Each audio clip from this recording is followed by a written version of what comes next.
Student, আমি প্রিয়াঙ্কা বৈদ্য চলে এসেছি আরেকটা নতুন ভিডিও নিয়ে।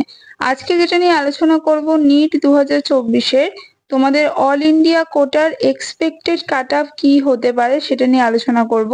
তো যারা অল ইন্ডিয়া কাউন্সিলিং এ পার্টিসিপেট করছো তারা অবশ্যই কিন্তু পুরো ভিডিওটা দেখবে মন দিয়ে।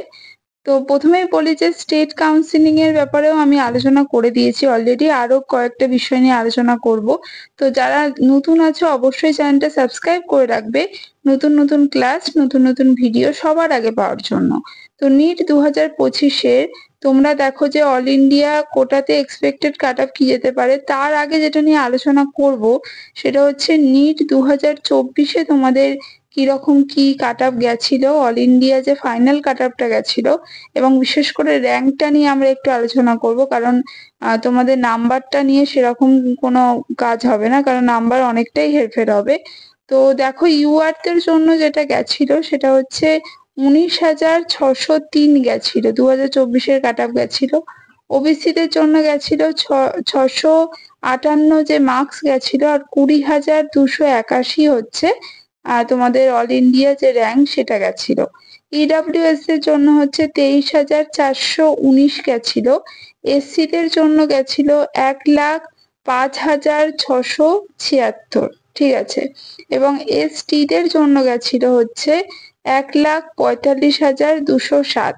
তো এখানে তোমরা অনেকেই কিন্তু কাউন্সিলিং প্রসেসে পার্টিসিপেট করা শুরু করে দিয়েছো এবং অনেকেই জিজ্ঞাসা করছো যে এই নাম্বার আছে ম্যাম, তাহলে কি আমরা কাউন্সিলিং পার্টিসিপেট করব এই অল ইন্ডিয়া রাউন্ডে? তো সেটা নিয়েও কিন্তু খুব তাড়াতাড়ি আমি একটা ভিডিও বানিয়ে নেবো যে তোমরা কত নাম্বার থাকলে অল ইন্ডিয়া যে কাউন্সিলিং প্রসেস হচ্ছে সেখানে পার্টিসিপেট করবে তোমরা, বা কত নাম্বারের বেশি থাকলে তোমরা পার্টিসিপেট করতে পারো, বা কম থাকলে তোমরা স্টেট রাউন্ডে একেবারে পার্টিসিপেট করবো, সেটা নিয়ে আলোচনা করে দেবো অন্য ভিডিওতে।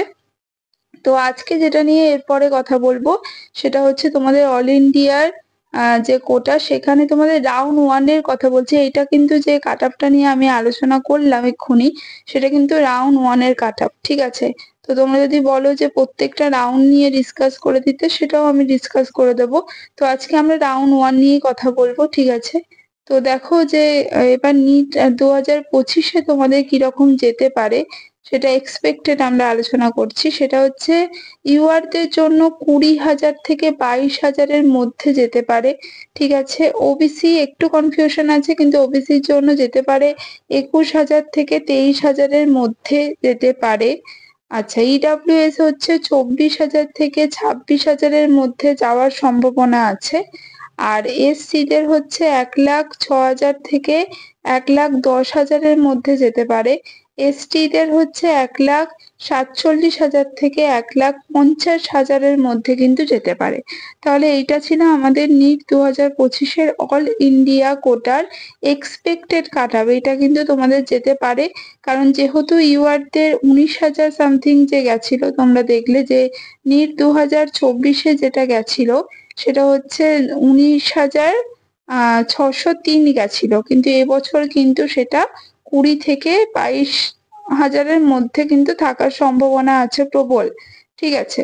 তো এইটা নিয়েও আমরা আলোচনা করে দেবো যে কাদের কত নাম্বার থাকলে তোমরা কাউন্সিলিং এ পার্টিসিপেট করো, কারণ তোমাদের কাউন্সিলিং এর প্রসেস শুরু হয়ে গেছে, ঠিক আছে। তো সেই হিসাবে তোমরা কিন্তু সবাই পার্টিসিপেট করতে পারো, এবং কাদের অবশ্যই করে করা উচিত তাদের জন্য আমি আলাদা করে একটা ভিডিও বানিয়ে দেবো। আজকের মতো টাটা, নেক্সট ভিডিও নিয়ে খুব তাড়াতাড়ি হাজির হব।